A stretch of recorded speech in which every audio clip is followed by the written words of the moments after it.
Thank you, Mr. President. I rise today to share with the American public exactly what we're getting with the majority's budget for the coming year. I'll be blunt.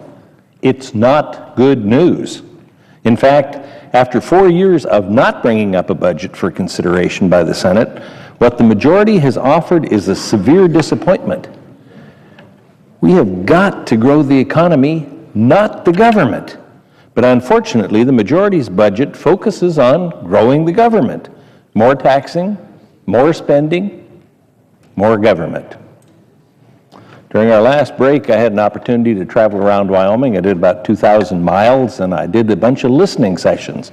That's where I just take notes while the people tell me what's on their mind. And they're not going to be pleased with this budget.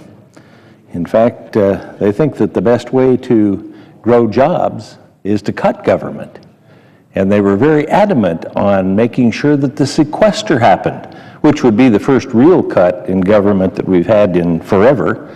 They recognize that what we usually call a cut is when an agency asks for $1 billion and they only get $500 million in new money. They call that a $500 million cut. It's not a cut, it's an increase of $500 million. But around here, that would be a cut. So we don't really do cuts. Sometimes we slow the growth of government, but we don't do cuts. And they actually want to see some action to cut, to balance the budget, and eventually to pay down the debt. They recognize that if interest rates go up, $16 trillion is going to be tough to pay the interest on, let alone pay back any principal, let alone do any other function of government. So this is a budget that looks out over the next 10 years. It provides for significant tax increases, upwards of $1.5 trillion, but it also provides for significant spending increases. It's not like we're increasing the revenue so that we can decrease the deficit and eventually decrease the debt. It's so that we can add to spending, $162 billion next year alone. It provides for spending increases of 62% from today's budget levels. Any savings are being claimed after the first year. After the first year. We never get to the second year, so the savings never make it. They never pan out. It reminds me of a sign I saw in a restaurant. It said, "Free drinks tomorrow." Of course, if you came in tomorrow, they said, no, read the sign. It says free drinks tomorrow. That's the way we budget around here. We're always promising these things, but the real things don't happen. Our problem is not that we tax too little, but that we spend too much. A budget should serve as the blueprint to get the revenues and the spending aligned. Individuals have budgets. That's what they do. They see how much revenue they've got coming in. They see how much they can spend. They don't see how much they can spend and then see what the revenue is going to be. They can't live in that kind of a world, but we do here. Unfortunately, the majority's budget fails miserably in that respect. In fact, it does not balance the budget in any year over the next 10 years. The budget that was offered by the House Republicans, on the other hand, balances the budget in 2023. And of course, the other side of the aisle talks about what a terrible budget that is, but they got it to balance. They've even introduced and passed budgets in the House for the last several years, and that takes a lot of courage when you know all that's going to happen over in this body is to get shot down by the majority. But those budgets have gotten some votes in favor of them. The president's presented some budgets. The last 2 years, he hasn't gotten a single vote for his budget. I mean, he wasn't able to talk a single Democrat into voting for his budget. Not one, let alone a Republican. So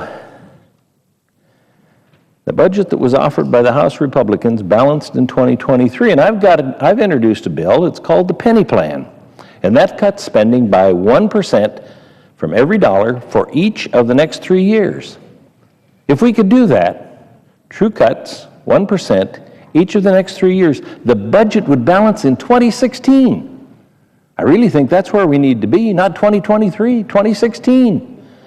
And hopefully we wouldn't stop the cuts of 1 cent for every dollar. Families across America are having to cut more than that. When I present this in Wyoming and other places, they say, well, My wife just got laid off. We had to do a 20% cut. So why can't the federal government do a 1 penny out of every dollar cut? That would balance it by 2016. If we kept it going a little more, we'd actually be paying down the debt. Not just reducing the deficit, but paying down the debt. Our nation owes $16 trillion, and no one's talking about reducing it. We've got to get to balance, and the sooner the better, and start paying down the debt. And don't get confused by the language the majority will use. They will say that their budget takes a balanced approach, but it does not balance. There's a big difference. Balanced approach to them means fair tax increases. I'm not sure what that means, but that's what they mean by balance. And it is tax and spend. It's increasing deficits and increasing debt as far as the eye can see. This is not the plan that America needs to get its fiscal house in order. Next year alone, the majority wants to increase spending by nearly $162 billion. And the deficit next year is anticipated to be $152 billion above current projections.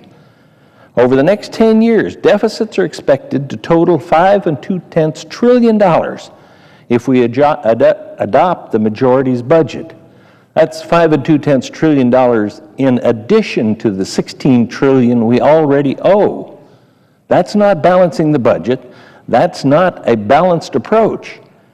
None of this spending is associated with any kind of reforms to the drivers of our out-of-control deficits and debt that will bankrupt Social Security and Medicare. The majority's budget provides no path to save Social Security and Medicare.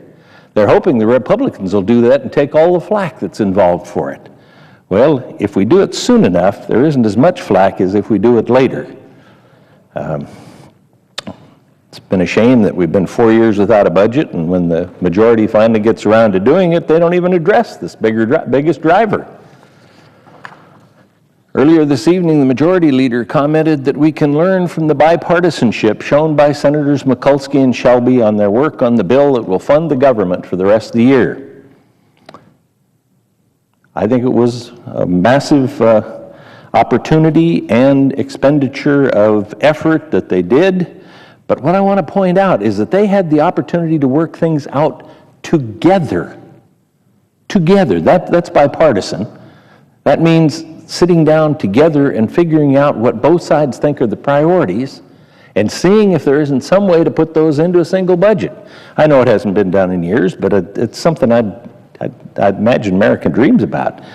I wish the majority would have provided that same opportunity to the Budget Committee. Maybe then the majority would have brought a bipartisan budget to the Senate floor. This doesn't have to be a shooting match. It can be a realization of a way to match spending with the revenues that we've got. I was disheartened last week when I finally received the majority's budget to see that it simply continues the mantra of tax and spend. You know, we can't tax the American people every time that Congress screws up, every time that we overspend.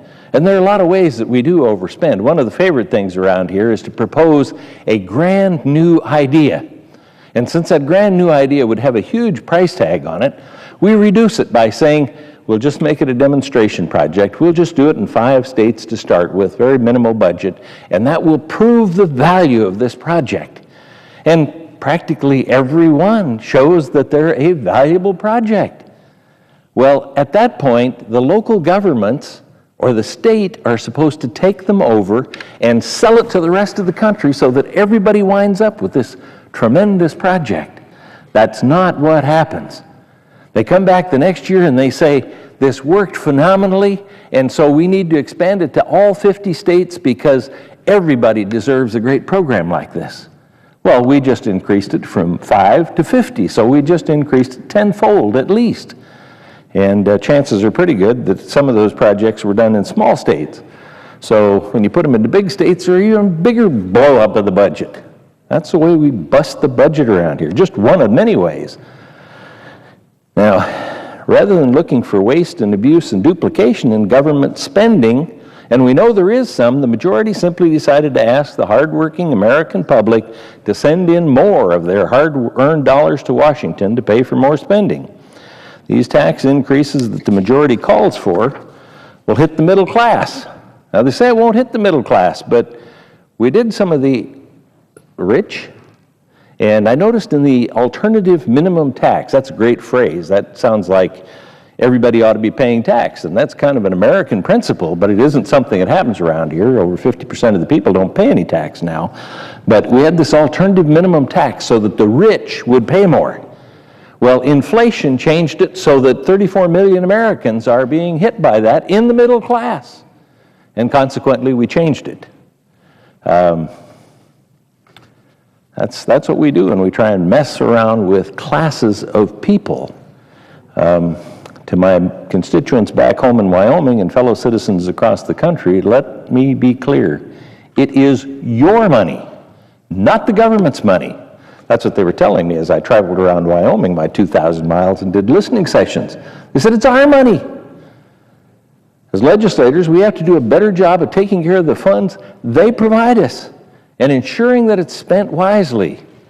The majority thinks it knows best how to spend the money the American people work hard to make. The budget that they've offered seeks more than $1 trillion. Let me repeat that. More than $1 trillion in new taxes over the next 10 years.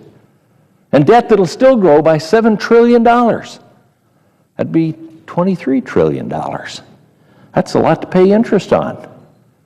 Take and figure that out if you can with all those zeros that are out there, how much money that amounts to. At some moderate rate, say 5%, because that's what it's anticipated to grow to in that same amount of time. And I think it could go well higher than that, because if the rest of the world that's loaning us 40% of our money decides that we're not the best place to put that money, the interest rates will have to go up dramatically in order to encourage the kind of money to keep borrowing $23 trillion or $16 trillion. That's if we could balance the budget quickly. In fact, the majority wants to set up a fast-track legislative process to get $975 billion from you as quickly as possible. Now, we had the discussion earlier about taxes, and we thought that we had worked the tax problem for everybody and preserved people's taxes for 99% of the people, and we thought that there were going to be some spending cuts coming. Somebody sent me this little chart that I have to share. This is Republican on it. Okay, I'll raise taxes if you promise to cut spending. Well, Lucy says it's a deal.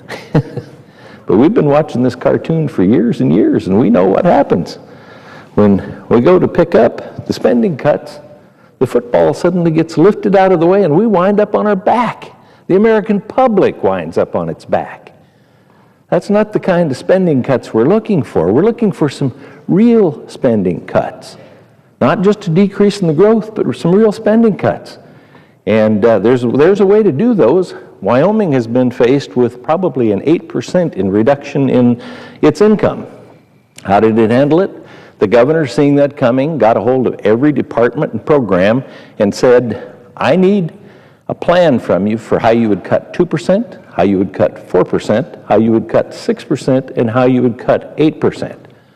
When he got the 4 plans from every department, he took a look at them to see if they were cutting the worst first. You know, reducing the pain as much as possible. And it worked that way. Hardly a whimper, and hardly anything noticeable to the customers. That's the people that live in Wyoming. That's good management. Not an email that goes out that says, make the cut as painful as possible. That's the sequester that we're going through now.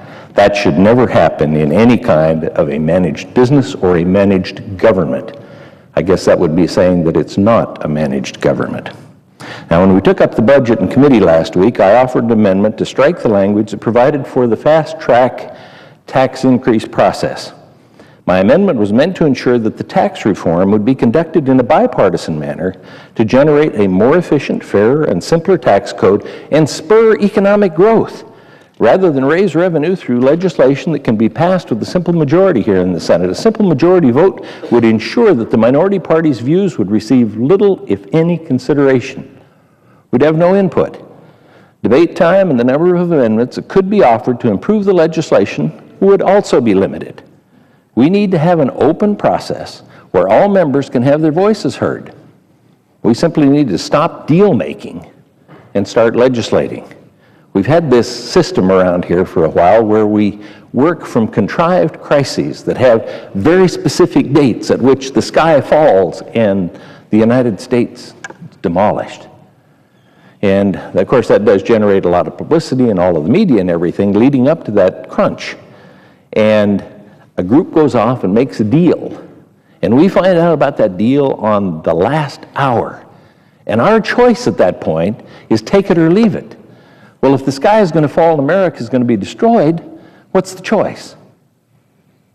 That's not the way to do it. We've got to quit deal-making and start legislating. And the way you legislate is to have the chairman and the ranking member and other interested people on the committee that have a very specific interest in an issue sit down together and see if they can't work out a basic package. It only has to be a basic package. It doesn't have to be a comprehensive package.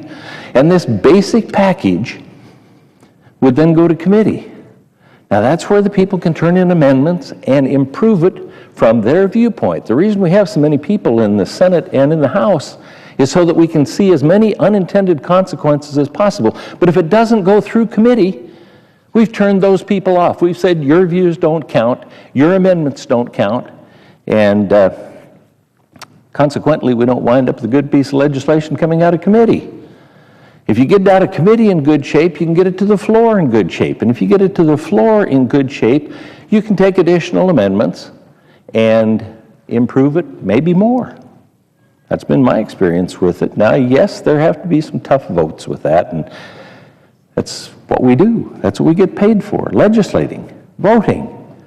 Now, we spent last week working on a continuing resolution. We got to vote 3 times. Now, there were only requests for 11 more votes. We didn't get to vote on those until tonight, so they had it arranged in a very fast process, and some of the people didn't actually get their say. We've got to stop deal-making and start legislating, particularly on big and important issues like tax reform. We have to get back to a regular process so all members can give input and improve the legislation. Senator Gregg and Senator Wyden worked on income tax for a long time. Then Senator Coates and Senator Wyden worked on income tax for a long time. Now I'm working with Senator Wyden and Senator Coates on income taxes. And I think we can come up with something that will work, and we can do both the individual and the corporate tax raises at the same time because they're very interrelated. We wouldn't have that big of a tax code if it wasn't for all the interrelationships. And it's time that we made it simpler and fairer, and it can be done. But it's not going to be done in a partisan basis in a very short period of time and get it right. So we have to get back to that regular process so all members can give input and improve the legislation. Unfortunately, my amendment was defeated. Every member of the majority voted against it, but I'll try here again on the Senate floor. Senator Grassley, who is a former chairman of the Finance Committee, and I have come together and will offer an amendment to get rid of the fast-track process and provide for a pro-growth, revenue-neutral tax reform for corporate, business, and individual taxes. I have a few other amendments I plan on filing as well to improve this budget. One would provide for a phase-in or transition for any changes to the tax code so that people and businesses can plan accordingly and we don't inadvertently put companies out of business or add people to the unemployment rolls. Another amendment would require that each federal agency identify and prioritize its programs, its projects, its activities, so that they can cut the worst first, as I mentioned the Wyoming example. That way we'd get what's the least harmful and least painful, and they would be spending reductions. We might even get into duplication between agencies. Senator Coburn and I did a little study of the health, education, labor, and pension programs, and we found that there was $9 billion. $9 billion of duplication. Now, you can't get rid of all of that, but you ought to be able to get rid of half of it. Well, Tom got so enthused by it that he went and took a look at the rest of government, and he found $900 billion a year in duplication. Now, how's that possible? Well, my jurisdiction was rather limited, but what I have jurisdiction over is duplicated in almost every one of the financial literacy is one of those things that almost every department, agency, and program has something to do with financial literacy. Based on our budget process, I'd say that that's probably failing, and maybe we ought to get rid of the whole duplication. But I'll